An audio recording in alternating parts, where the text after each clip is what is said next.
We nearly did a show last night. We talked about it. Normally we do USfanTV on Tuesdays and Thursdays. By the way, I am Pat. He is Chris.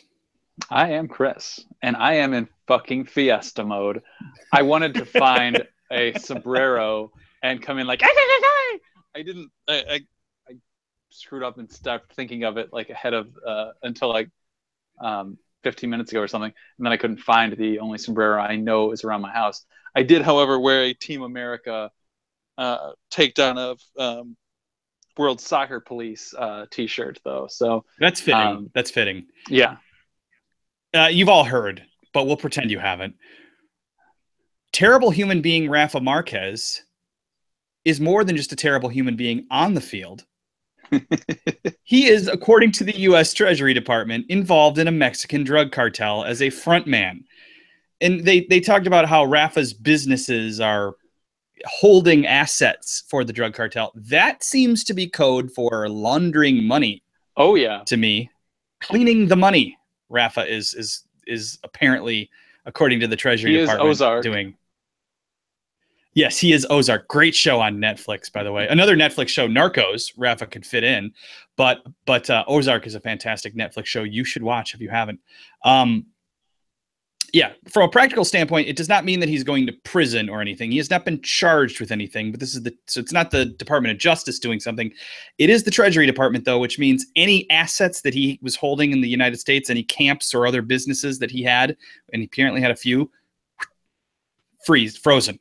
He can't touch that money. So hopefully that's fucked him over. I would assume he has bank accounts in the U.S. too. Like anybody who's played at his level for as long as he has, that dude's got plenty of money. And if I were him, I wouldn't be storing it all in Mexican banks. Well, I mean, I suspect he's probably got some. I'm not necessarily that I'd be storing it at U.S. banks either. Turks and Caicos, stuff like that. But I mean, who's to say that? Islands, I mean, Switzerland. If he has assets frozen, who's to say that even affects him? Who's to say that was even his money? I mean, it could just be the cartel's money. But how fucking hilarious was that? That I mean, that asshole turns out to be involved with the drug cartel. Of course, he came out today at training and said he categorically denies it. I mean, there's a chance he just ate tainted chicken. It's not real. There's a chance that this is it was an accident. That they're wrong, but I can tell you I covered a lot of politicians who got nailed by the feds. The feds are very, very good. They're very good at what they do. They're not like state level prosecutors and other entities can really suck, but when the feds are coming after you, they're good. And so from another practical thing that this probably means, it means we're never going to see Rafa Marquez play in the United States again. So I was going to bring that up. Like, asshole. I assume that means he's never setting foot in the U.S. again. I mean, even I'm sure it would be stupid for him to do that because they could always, the second he gets here, lay something on him. Who's to say they haven't convened a grand jury? Who's to say they're not waiting for him to set foot back in the U.S.? I mean, now is probably not the time to ask for extradition if they were going to charge him for something with the relations between the two countries right now. But yeah, fuck Rafa. This is great. Which got me thinking though, which U.S. men's national team player do you think is most likely to be hiding something major like this? Who's got big time skeletons in his closet? Because we know on the women's side who it would be. It's pretty clear. Are her skeletons really hidden though? Your old friend Hope out in the open. Your old friend Hope. Her skeletons are kind of right out there. On the men's side, I don't know. Like everybody on our men's team seems pretty clean.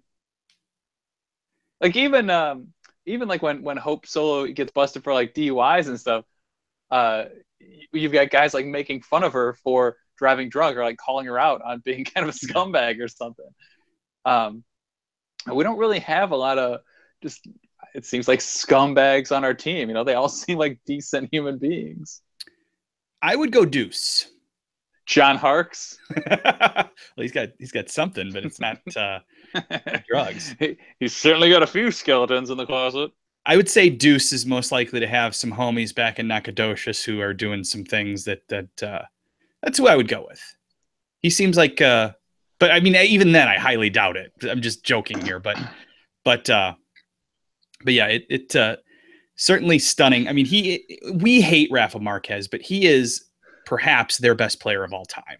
He's certainly up there. He played at Barcelona for what, 8 years, and then came to the Red Bulls and allegedly played there. He definitely stole money from them, I can tell you that. But yeah, that's just so fun. It's just so fun. And then the stuff floating around, he's agreed to a transfer deal to go to Leavenworth. Putting him on the Narcos cover, which we are going to do on the thumbnail for this video. Yeah, that just brought so much joy. I can't even begin to imagine the level of joy it brought to you. He'll be playing for the Leavenworth DOC. Yeah. It'll be like that Stallone movie. He's got to play one match to get out of Escape to Victory, when they played the Nazis. Yep. Stallone and Pele suddenly team up to play the Nazis. It's like the second time. Who did I made a reference like on Twitter to that movie the other day with someone. Who was I just talking to? Like, was it Jack? I don't remember. Someone. It was like Twitter or maybe Facebook. I don't remember. I was talking to somebody that made a comment about Victory and Stallone as a goalie. That had to be. Well, Stallone had to be the goalie because you couldn't stop from tackling the other players, like NFL tackling the other players. So that had to be the first soccer movie. He was willing to take balls to the US. face because he was just so used to getting hit in the face that he was like, oh, whatever. People are asking what you're drinking. It looks like a Guinness. It is not. It is. I gotta, here, I'll read this because it's a very specialized beer. It is a porter aged in bourbon barrels with vanilla and chipotle peppers. What is it called? Good City Brewing Detail. It is a very limited release. It's by Good City Brewing. It's made in Milwaukee. It's called Detail is the name of it. But yeah, porter aged in bourbon barrels with vanilla and chipotle peppers. I was like, these are all things I like. I will have to try this. That's great. Are you going to eat avocado toast too, you bearded hipster? I can kind of taste, like you get the sort of burn of the chipotle afterwards. It's kind of nice. I kind of like it. The burn of the chipotle. Yeah. I don't think I could drink like 3 of these. It's definitely heavy, but it's pretty tasty. It's fantastic.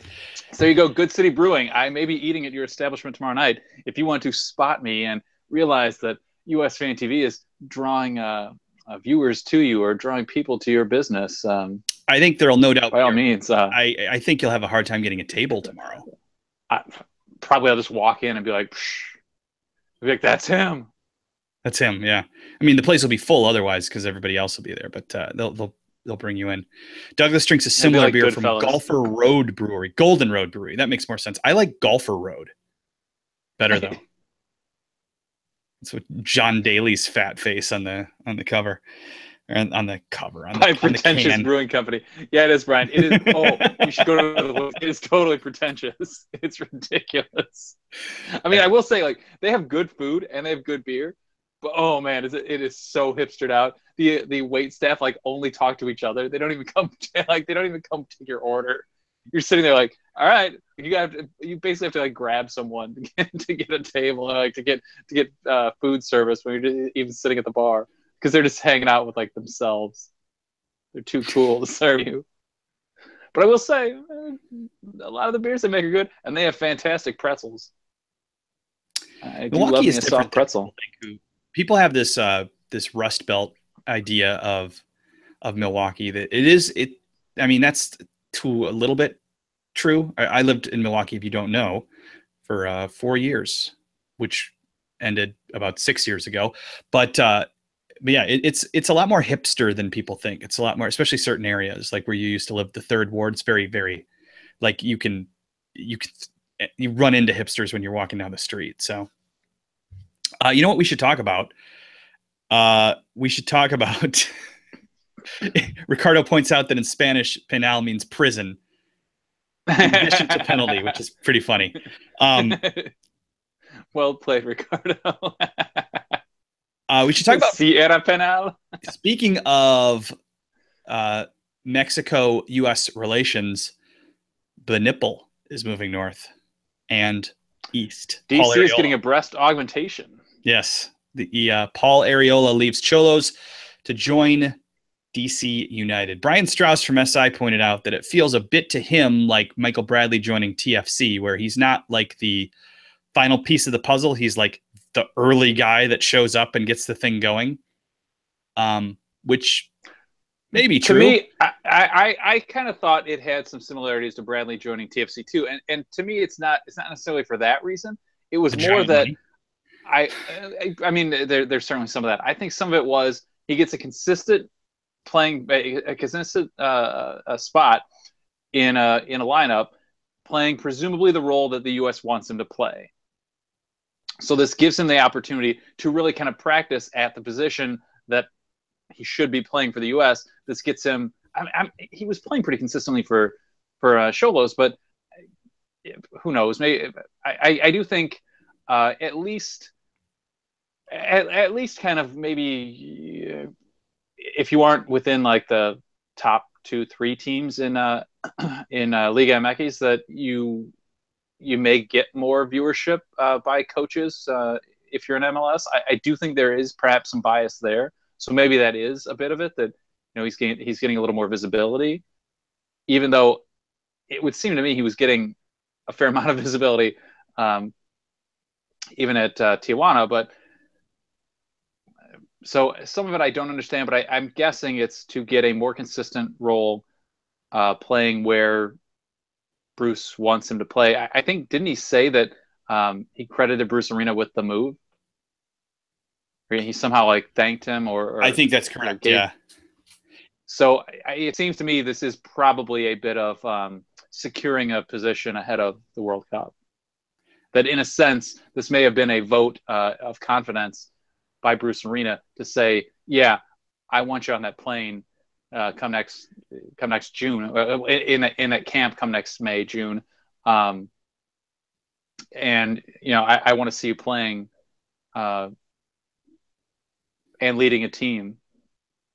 Yeah, and that could, sell him in Bruce's eyes on making the roster, because as we talked about many times during the Gold Cup, he looked good at times and sort of shaky, iffy at times, especially on his crossing was just all over the place. And so yeah, and that's really I think what he needs to work on, because there aren't a lot of kind of wide wing players in the U.S. roster, or in kind of the, if you consider maybe the 30-man or something roster or list of players, there aren't a lot of guys who can kind of play wide and up and down the wings like him.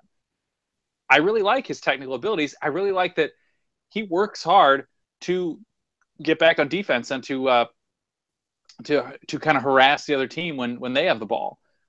His crossing needs work, though. I mean, for all the positives you could say about the Gold Cup, that was really a weakness. His crosses were not where they needed to be, and so it was hurting. It wasn't. I don't know if you can say that a final cross is hurting the offense, but it's not pushing the offense. What could have been a scoring opportunity, what could have been goals, turned into a turnover instead. Lord wants to know if Zardes is our best wing player. No. Nagby. I don't. If he's playing wide, Zardes, yeah. Wide, I don't even think Zardes is a good wing. I think he's a 9. The thing about Zardes is that's probably what fits best for him. I mean, his speed allows him to play out there. He just doesn't have the touch to beat guys really on the dribble that often. And he might be able to beat one, but he's not going to beat like 2 or 3 when he's got to go like bing, bing, bing, bing, bing, try to cut around them, or when guys stack up, or one guy's slowing you down and the next guy's coming in to like swipe the ball out or swipe your legs. He's not going to beat that second guy. So in that regard, yeah, he probably needs to be closer to the box, because he does kind of have a nose for goal.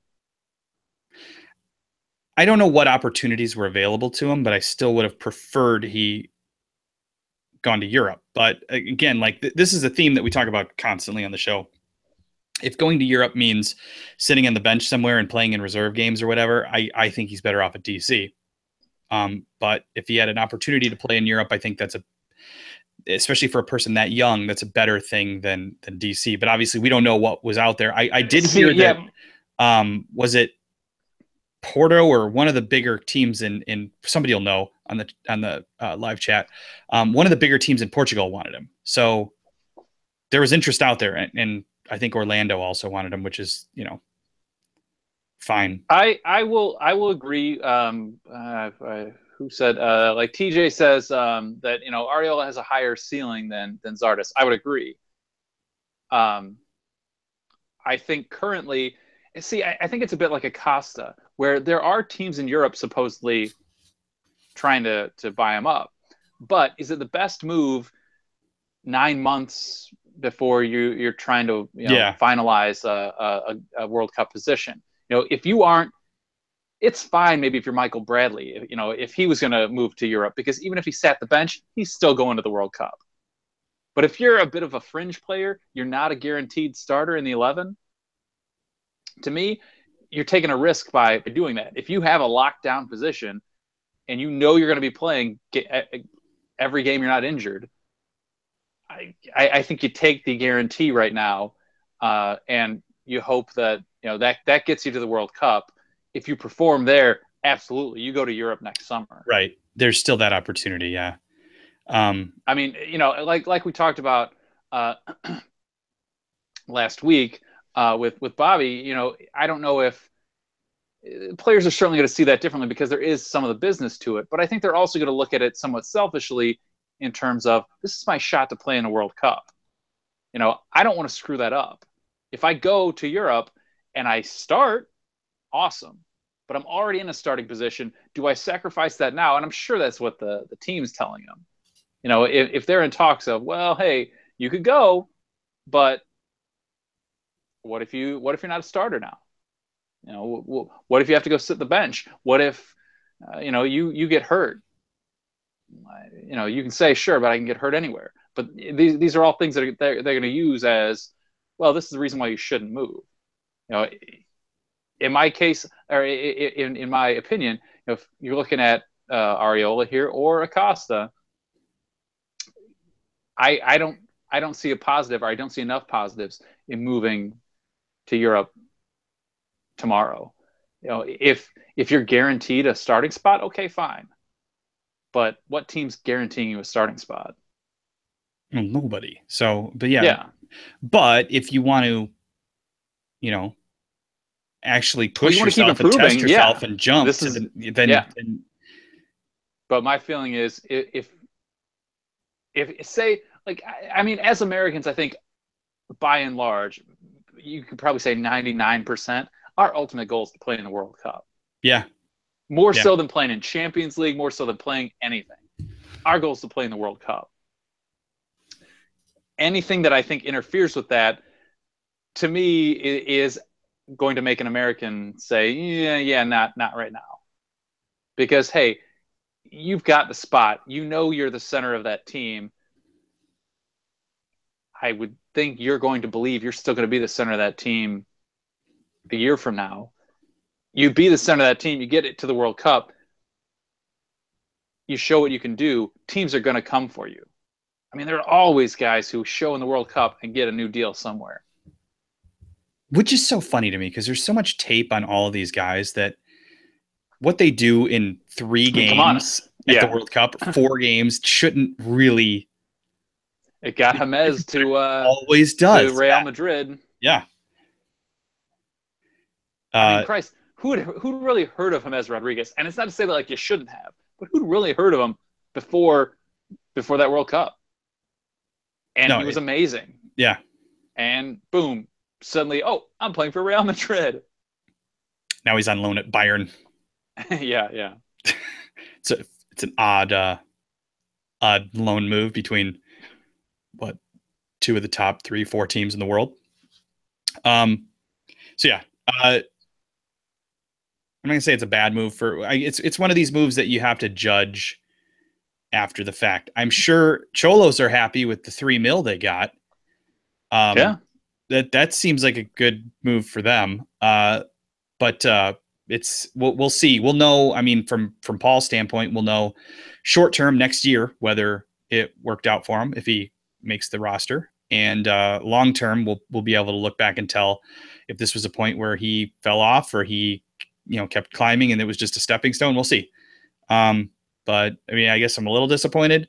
But there's also this thing when a guy goes to MLS, I'm also kind of excited that there's another player that I get to watch more often. Like it used to be for a long time when the Fire sucked, I only went to games to see who they were playing.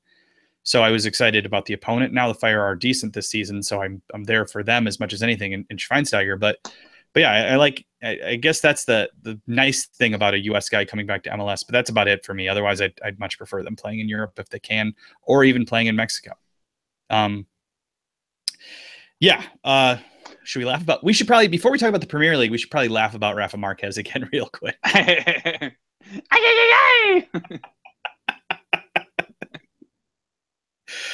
Oh God, I hope he gets busted. Like seriously busted. I hope this turns into a real deal and it's not just. I mean, yeah, I have to assume if the government comes out and says it, they got pretty good evidence. It's an odd tactic though, because like if they were really looking to arrest and put him on, he's lower in the thing. So maybe they can. Maybe, if they're going to squeeze him and try to get him to talk or something like that. But it's an odd tactic, though, that the Treasury has the right to do this basically without due process so that they can disrupt drug cartels who are using American banks to operate. So it doesn't mean that he's going to be charged with anything. It doesn't mean that he's going to prison or anything like that. I mean, it's possible down the road if the Justice Department wants to get involved. But what it does mean right now is that his assets in the U.S. are frozen, and that from a practical standpoint, he's never going to play here again because he's never going to want to set foot on U.S. soil again. So, good. Fine. What a shame. I mean, realistically. It's too bad we couldn't have gotten it done before Columbus. Yeah. That point would have been nice. Realistically, I doubt he was coming back here again anyway. I mean, no, he's 38. You never know because Mexico does play so many friendlies in the U.S. But yeah, at 38, this has got to be it, right? I mean, he's just angling for that 5th World Cup, and then then he's hitting, he's taking the cocaine parachute, and it's funny though. We've talked about how the current crop of Mexican players is more technically skilled, but maybe a little bit more boy bandish than the 10 years ago or 20 years ago Mexico. They weren't as technically skilled, but they were hard. Rafa Marquez was both. Like he was very, very good and very, very hard and dirty. Unfortunately, I have to agree with some of that. Yeah. So was it Howler or was it like 442 who recently did a story about the just kind of trash players of Mexico from like the 80s, like talking about the guys back when they all had mullets. Oh yeah. I don't remember who did it, but I remember seeing the story. It's actually kind of an interesting story. It's a pretty funny look at how just violent and reckless they were, and they kind of flaunted it because they were all just poor trash players who had come from like small towns around the country, and they kind of flaunted it with the mullets and like punk music and things like that, and that they just they weren't trying to be pretty players; they were just out there to smash people and like try to injure people, and how this new generation of players is completely different, and the two sides they kind of almost like hate each other because they just don't understand the other one at all. You know what though? I can kind of get it from the old timer standpoint. Like I feel like there's two reasons why Mexico plays almost all their friendlies in the U.S. One, because there's maybe more money to be had, because we have lots of Mexicans too. So it doesn't really matter. And two, because I get the sense, and I could be off on this, but I get the sense that a lot of the newer guys, especially the guys based in Europe, don't really feel like going back to Mexico. So going to the United States, it's still a lot of travel, but they don't have to put up with everything they have to put up with in Mexico.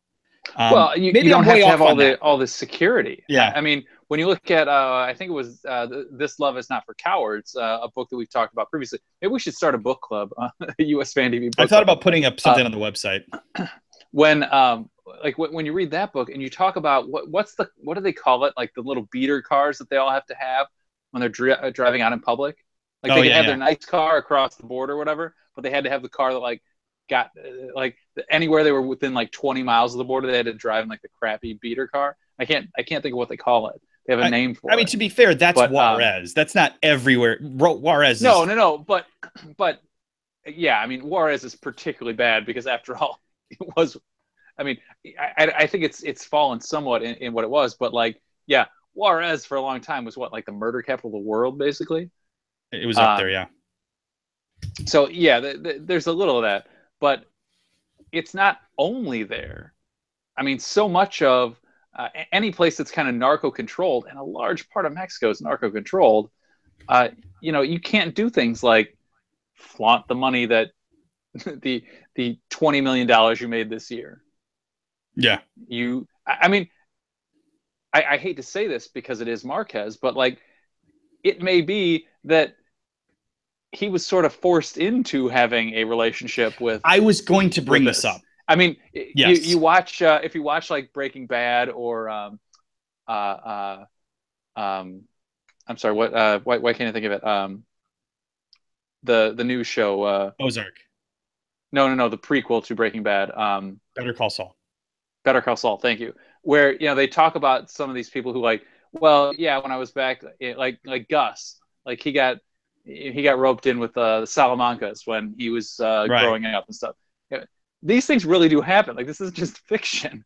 You come from a narco-controlled area, you probably have your hands in it, whether you mean to or not, whether you want to or not. I hate to surprise me if thought the same thing. Yeah, it wouldn't totally surprise me if Marquez was sort of roped into this. Like, he didn't necessarily want to be, but he didn't have a choice.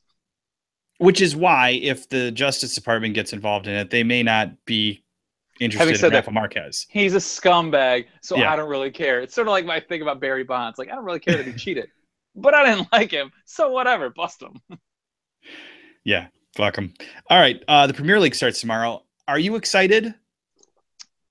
I'm of the two of us, I'm the much more optimistic, happy might be the word, sports fan. You're more of a everything's going to shit, this is terrible. Like, you see Arsenal getting relegated in like 3 years or something. Like, you've got some sort of, maybe not 3 years. I see it more than 5, but probably fewer than 10. And although I did get an update, a notice on my iPad. I saw just before I joined our call tonight, saying that now the rumor is Alexis has signed a new deal. He's going to sign it for like 300. 300, yeah. That would be but nice. It's north of 300. The rumor is he's going to sign some deal north of 300 to stay at Arsenal. If that happens, I'm totally. All I want to see is like sign Lamar or somebody. I'd even take Mahrez. Now we're getting off the U.S. totally, but whatever. You guys know our club affiliations or affections. Okay, so two things about the Premier League. One, or should I say the Premier League? I say Premier because that's how I say that word, but I feel like I should say Premier League because it's how you say the league. So I sort of run it together, yeah. I guess. I've never thought about how do we feel about our guys? How do we feel about Cameron? How do we feel about Danny Williams? How do we feel about DeAndre? A little scared for DeAndre. I'm worried about DeAndre because of the injury. To start the season that way, it sucks because, like we've talked about, you just open the door that what happens if, whomever is playing in his place, if it is, excuse me, that he's dude dying. From Spain. I inhaled some wrong. Sorry.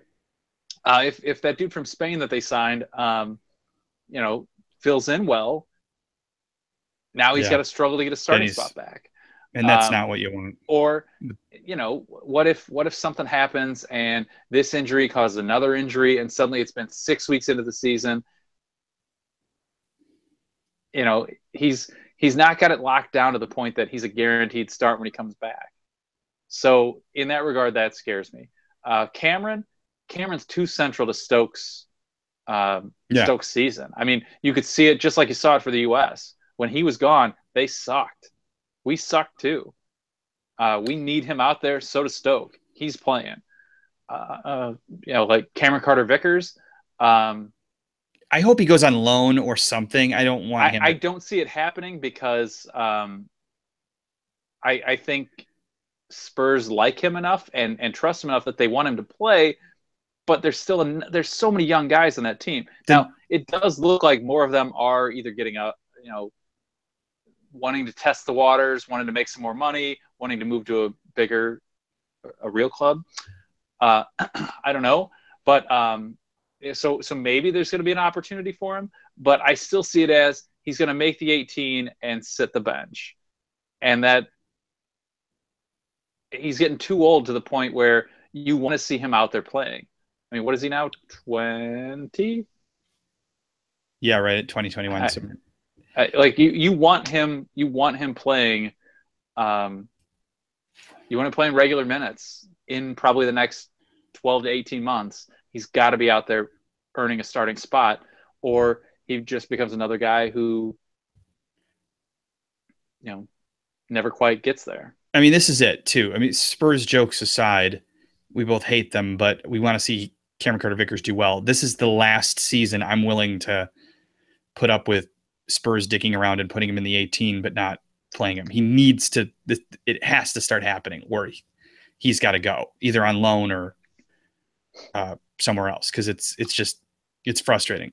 Danny Williams is in the Premier League. We should point out as well. Yeah, I think. See, he should be. He's lined up to be starting. He should be their starting defensive midfielder. In that role, I don't see, if he has a decent season, how he cannot make the World Cup roster. All due respect to Dax. Because Bruce watches Dax more than Danny Williams. I don't know. Maybe, but come on. I mean, if he has a decent season as a starting defensive midfielder, even Bradley failed in the Premier League. I think you got to reward him with something. Mike says that Brian Strauss called that if you didn't make the Gold Cup, you're not making the World Cup roster. Okay, maybe. I don't know if I totally buy that. I think probably by and large, yes, because I think Bruce was using the Gold Cup as a way to test his additional spots. He doesn't mean maybe John Brooks isn't going to make the World Cup roster. He means... Well, yeah. But yeah, well, what I was going to say was guys like Emerson Hyndman, who got hurt, who I think would have been on the Gold Cup roster, should have been on the Gold Cup roster. I could see if Hyndman comes out and has a good season at Bournemouth, if he plays anything like he did at Rangers, come on, I'm sorry, that kid that was gets great. A spot. Yeah. There's no way you go, yeah, thanks, great job, see you in 6 months. Nope, no. Now, granted, he's got to get that back, and there's a reason Bournemouth loaned him out the first time. Now, he's not going to have guys like Jack Wilshere to compete with, so that should bump him a little bit closer to a starting role. I think some of it was just that he. I mean, well, to relate it to DeAndre's position, part of it was he picked up an injury early, and then he had to fight to get a starting job back, and he didn't. And, he got sent out on loan. If he can get a starting role and he can show anything like he was showing in Scotland, you've got to have something for him. So, I would agree that I think the Gold Cup was about filling somewhere 13 or 15 to 23. It was about filling kind of the last parts of that roster. So yes, in that regard, I will say that if you didn't get called up, you're not going to get called up to the World Cup roster. But I think that stands more for MLS guys or guys who weren't injured. Because, I mean, at the same time, I could see Jermaine Jones could still get a call up. I mean, I'm not hoping he does. I'm not calling for it. But come on, if Bradley got injured, you think Jermaine Jones isn't getting a call? Yeah, he's going to be on his 5th or 6th MLS team by then, but yeah, maybe just this year. Yeah. So Jeff Cameron Carter-Vickers, before and after, like Wheel of Fortune style, Danny Williams, DeAndre Yedlin. Emerson Hyndman, and we have 6, right? Gideon Zalalem. Yes. Does it count him? Is he in this group? I didn't think he was. Who's the 6th? I don't remember. No, Samuel Flo. Am I pronouncing that right?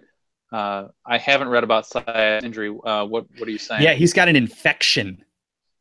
His hernia is now infected, which is some shit that I don't want to have happen. Like that's not fun or good or anything. So that's hopefully it's not as serious as it sounds, but that's not good. Do we have a top 4 prediction for the Premier League? It's not US related, but I feel like we should go on the record with some top 4 predictions. And we should also ask if you're ever going to join the USfanTV Fantasy Premier League. Shit, I probably have to do that by like tomorrow morning, right? It'd be a good idea. I'm in it. I think you should probably be in it. I joined, Jack. I joined yours as well. I should say I started filling out my team. I didn't finish that because I wasn't sure what I was doing there. So I've never put my team into anything. So I have to do that, I guess. I was confused by what I was doing, and then I set it down, and I'm notorious for when I set something down, not coming back to it. So I am intending to get into both leagues.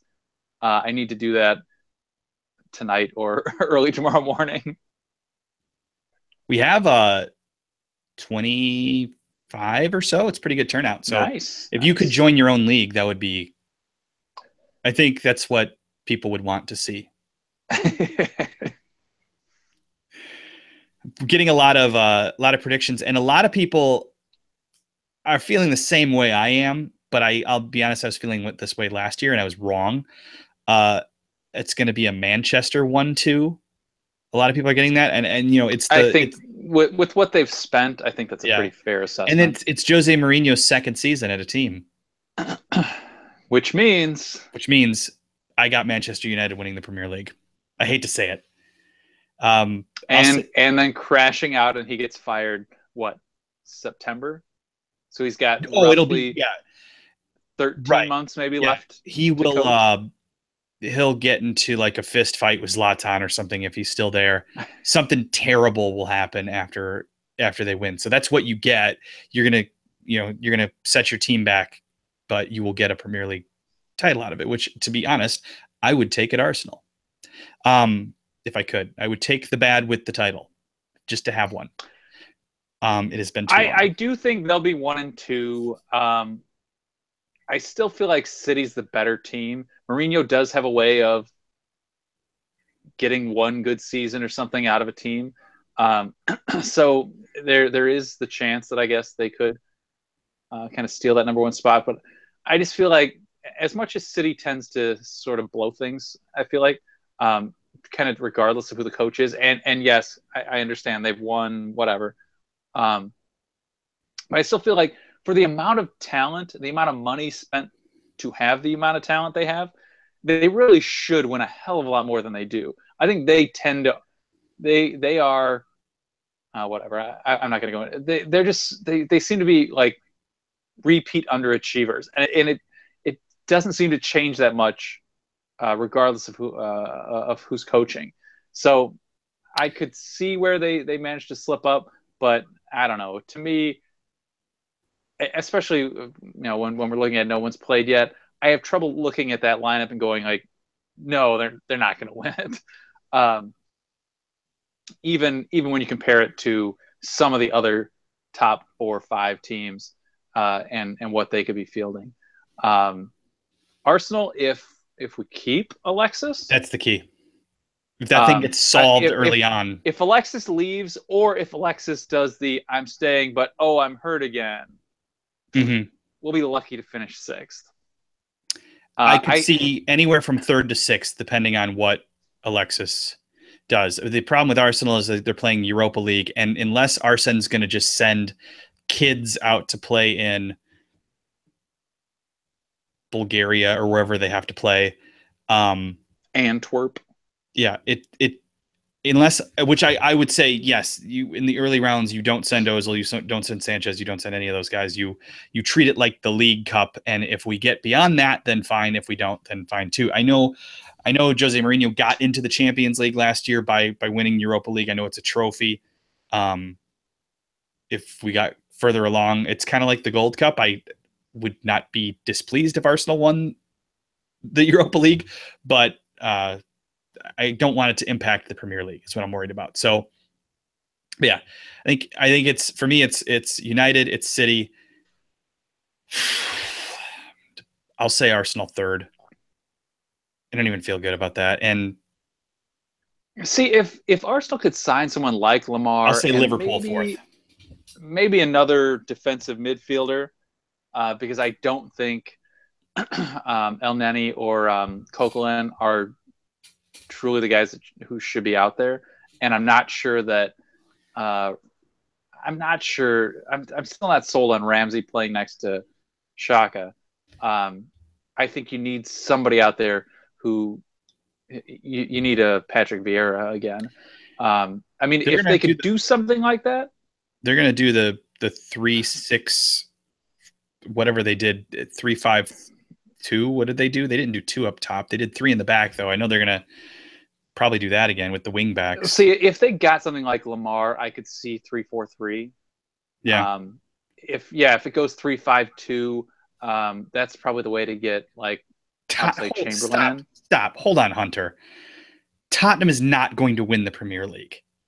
If they do, you can take video of this and they can put it in their DVD that they would actually need to produce because they actually won something. It would actually be. I don't think Tottenham is top 4 because of the Wembley thing. I think the Wembley thing will screw them up big time.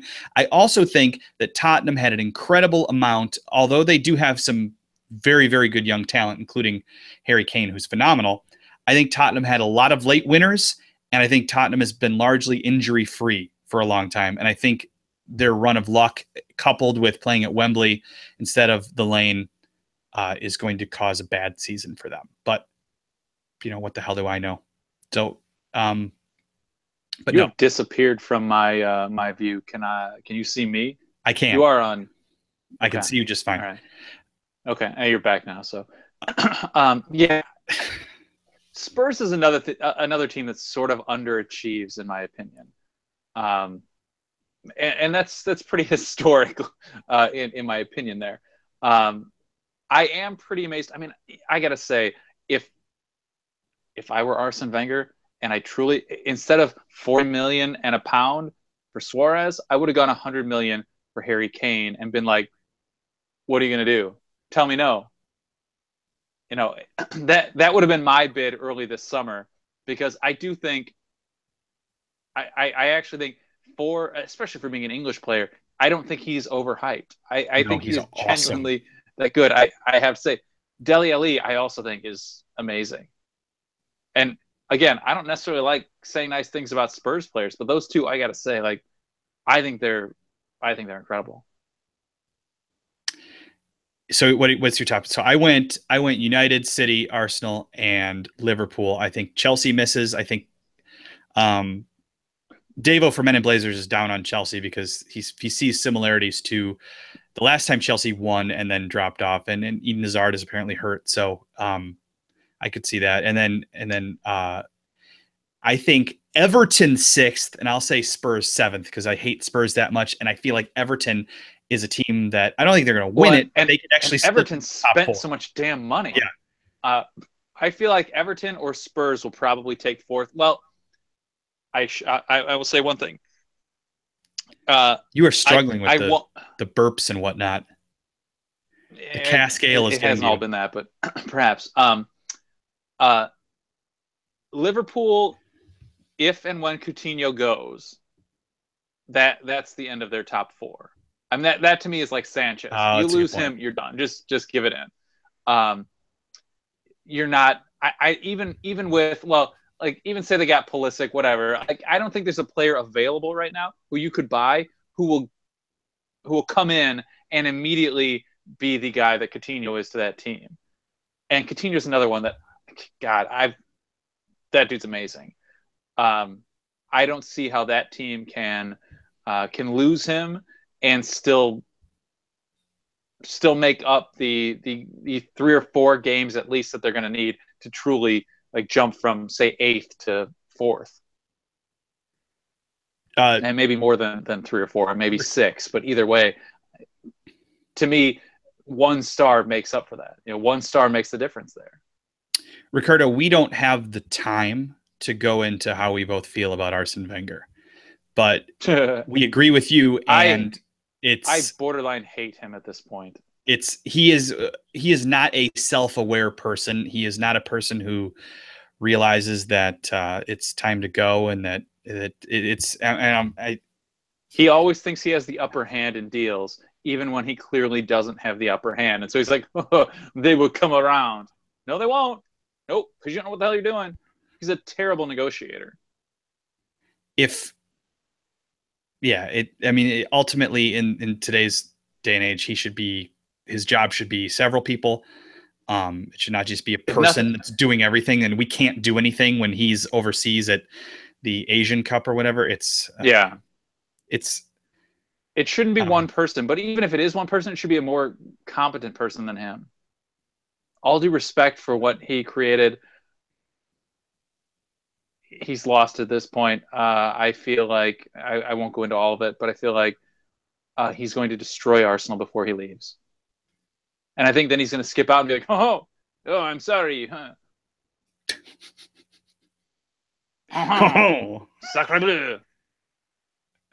Zut alors. So yeah, watch out for Everton. They're going to be good. They're going to be good. Wayne Rooney's back. Lukaku may be gone, but Wayne Rooney's back. Damn it. No, I disagree that an EPL team couldn't finish in the top 3 in Germany. Hunter, at least the top 2 teams would certainly challenge with Bayern. Yeah, I mean Germany is often a 1-horse race because of how much Bayern spends.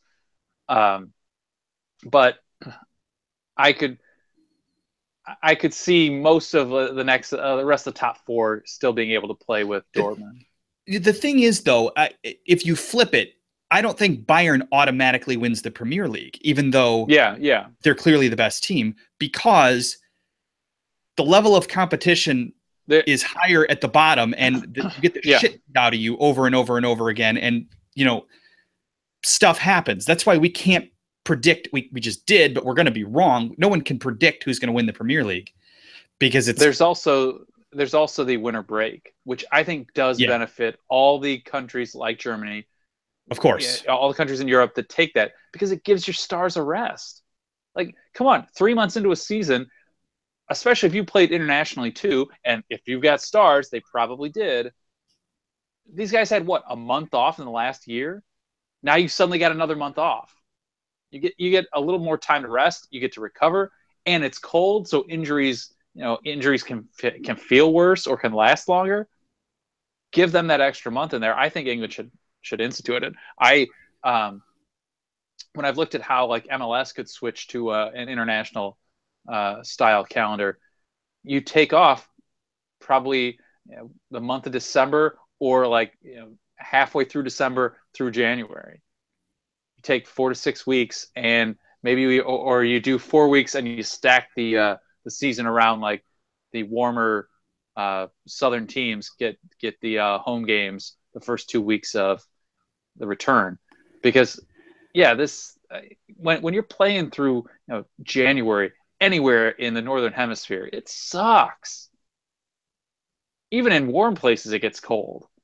Take a ball off bare skin in that weather, it hurts like hell. This is not this show's running long, but I realize I'm in the minority on this, but I don't want MLS to change the calendar, because I know why they do it. There's less competition in the summer and the weather sucks in the winter. And I kind of like going to a game in June. I like that I can watch soccer year round. I don't pay a lot of attention to MLS until the European leagues start to wrap. And then I'm like, oh, it's nice weather. Maybe I'll start going to some MLS games, and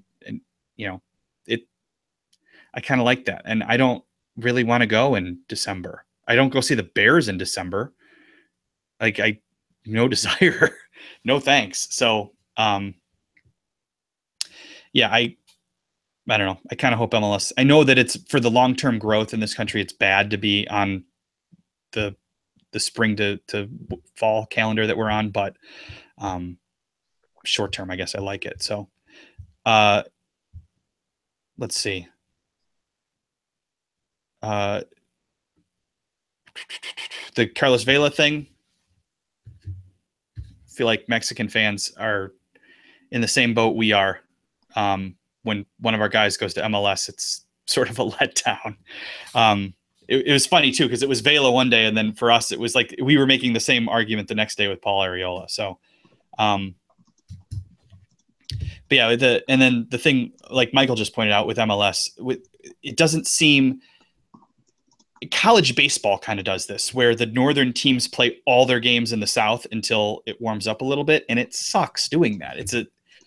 You've got a bunch of road games in a row, followed by a bunch of home games in a row, which isn't good for the team, but it's also not a good business model. You don't want.